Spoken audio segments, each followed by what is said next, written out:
Hey YouTube, it's Matt with Olympus Reptiles, and today we're gonna do two things. Right after you click like, subscribe.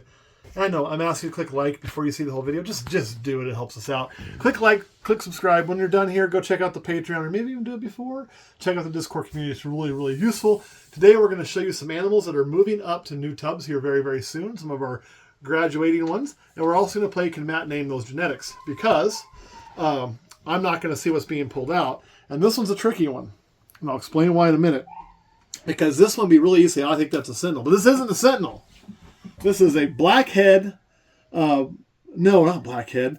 It's Mahogany is what I'm thinking of. Mahogany black pastel. Got black heads to the black pastel. Mahogany black pastel female. She's growing really nice. She is ready to move up to her next size up, which would be the FB40 tubs out of the FB20s. You can see how chunky she is. She's doing great. And we hope to get her up to breed size soon. I really love this snake. Look how dark that head is. We've gotten rid of all the eye stripes on it by doing this. It's great. And I think if we could add one more copy of the Mahogany gene to this, well, we'll save that for Patreon, right? What we're going to do with these animals. But this is one, because everything here is stuff we've held back or is growing up. Really awesome animal. But that's what it is. Black pastel Mahogany. Woof. But don't you think that looks a lot like a Suma? Or sorry, not a Suma. A sentinel? They do. It's really weird. Very similar pattern, but there's a little bit more oranges on the side of the sentinel. So you're going to get a little bit more color in the sentinel versus that, and that's the way you can tell those two apart. But at a quick glance, they'll confuse you. And the sentinel's recessive? Recessive male. Oh. So this one. So when you get an all-white snake, right, how am I supposed to know what this is? Well, I can tell you, even if I didn't know, this is an Ivory, possible Pastel, and possible Inchy in there, I believe, as well. Possible supers of those. Possible super, but this is female, right? Mm-hmm. One of the telltale signs that you're dealing with an Ivory over some of the other white snakes is if you look really close, especially on the back end, you're usually going to see that yellow stripe down the tail, and you'll see a little bit of that lavender coming in. Now, if you look really closely, the camera may not pick it up. This is not truly an all-white snake. There's a lot of really faint yellow pattern and ghosted pattern through this thing. So there's a lot of color in these if you actually look for it. Ivory was one of those things that I didn't really think I'd care for. You know, it's like, well, it's just not an all-white snake. Who the fuck cares? I can do it 100 different ways. It's not even the purest of pure white snakes. And it doesn't have the blue eyes. Why the fuck, but I need it for X, Y, and Z project. Truth is, guys, I have fallen in love with Ivories. I think Ivories are one of the prettier all-white snakes because the color they hold, and you get that kind of ghost color. You get a little bit of that color in there. It just makes it a little more interesting than a true bell would be, in my personal opinion. That's right. I'm talking good stuff about you. You cranky little monkey. So there is two. We'll do a total of 4. Did I get that one right? 2 for 2.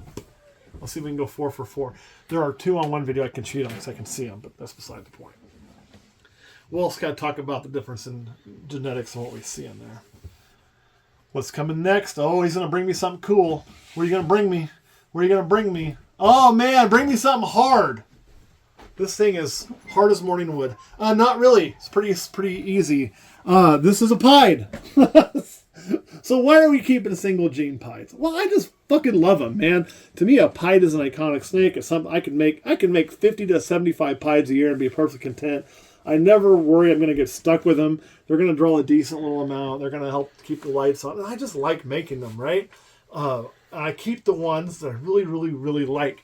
So we kept this one because, again, a lot of white breaks. So this fits what I like in pies. We're probably about, I would say, 40 to 50% white in this snake. And we've got multiple white breaks. I also love, this is a bigger white chunk, I guess, than what I normally care for. I like the bands, break, band, break. And you have a kind of long, it kind of matches, kind of cool. But I also love that little white tail, that extra ring there. So you got 1 full white, 2 full white, 3, 4. And then you almost got one here for a 5th.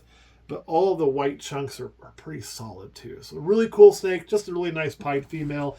She's grown up quite nice to continue making more and more pieds is our goal. And the more pieds we have, the more that allows us, because I really like to make my own hets, because it allows me to know the exact quality I'm dealing with, to have some of those high-end pieds to make hets with. We're coming over here now, huh? Yeah. Okay, this is why I can kind of cheat on you guys, but even if I didn't cheat, I can still tell you what this is. So this is a bigger snake. This is actually one that as soon as this breeding season is over, we'll move out of the FB40 and into an FB70. And what we're looking at here is a super pastel scaleless head. So let's see if we can get the head out for you. Now, if this snake was just like this, if you really look, it looks like a super pastel, but it's kind of got a funky pattern. You know what it really reminds me of? You know, the pattern's kind of more funky in that Hellfire line we're working to figure out what it is. Almost kind of like that.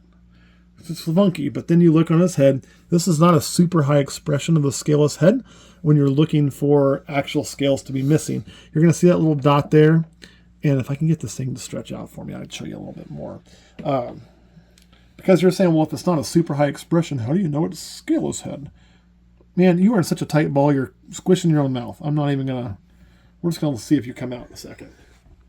So when you really look at the scaleless head, you're going to look for more than just a patch of missing scale. Some folks are going to tell you look at the anal scale because it's always split in the scaleless head. That's true most of the time. But I've seen non-scaleless heads with a split anal scale. I've seen obvious scaleless heads that don't have a split anal scale. But most of the time, they're going to have that split scale from the cloaca. So that last scale will be split into two, which is unusual. But the scalation pattern on top of the head is your best dead giveaway. Even if there's nothing really missing or just a small spot missing, like somebody could look at that snake and say, I don't know if that's scaleless. It almost looks like it just has a scar from maybe rubbing. But you're starting to rotate now. If I can turn you gently, maybe you won't go back in and hide. I don't know if you're going to be able to show it, Kurt, but if you get really tight on the head there. Oh, damn snake. She is too shy. She is not going to let me show it today. But if you look at the head, instead of being a nice, uniform, almost mirror image pattern from the left side to the right side, the scales are not the same size. It's like haphazard.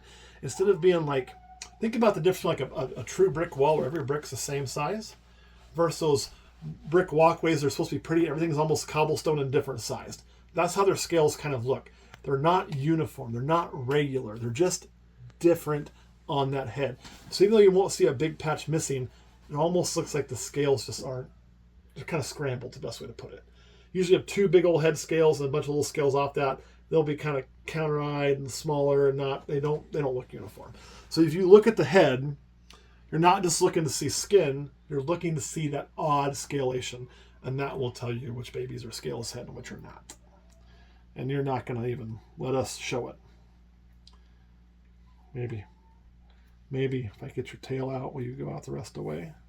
I would love to show this to you guys because it'll make more sense. There it is.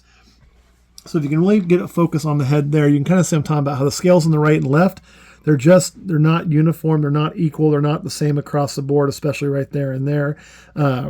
Everything is just kind of funky, and there's more skin between the scales, even though it's not truly a bald spot. So that little bit of scales missing there, plus that pattern not being very normal. Hold that. Let me see if I can't get a snake out that I can show a good head on. Who do we already have out over here? So I'm not disturbed. We have the super Mahogany out here. What are you doing? Versus this snake's head, where all the scales are almost perfectly the same size. I mean, there's a little bit of difference, but you can really see. You gonna show your head again, girlfriend? The difference on there, on how those scales look. Yeah, bite that phone. So now you can really get a good view, and those things pissed about the difference in scalation, how it's just more consistent on the Super Mojave versus on this scaleless head Super Pastel. So I'll hand that one back to Caleb. If a snake's trying to bite you, that's a nice thing. Don't hand it to your buddy with the face pointing at him. That's kind of a dick move. Always spin it around. Make it easy for him. All right. Hi, girl. No, gotta go back in there. There you go. Caleb, anything you want to add? Nope. You got to give at least 10 words in this video. I did. That's 3. What else did you say?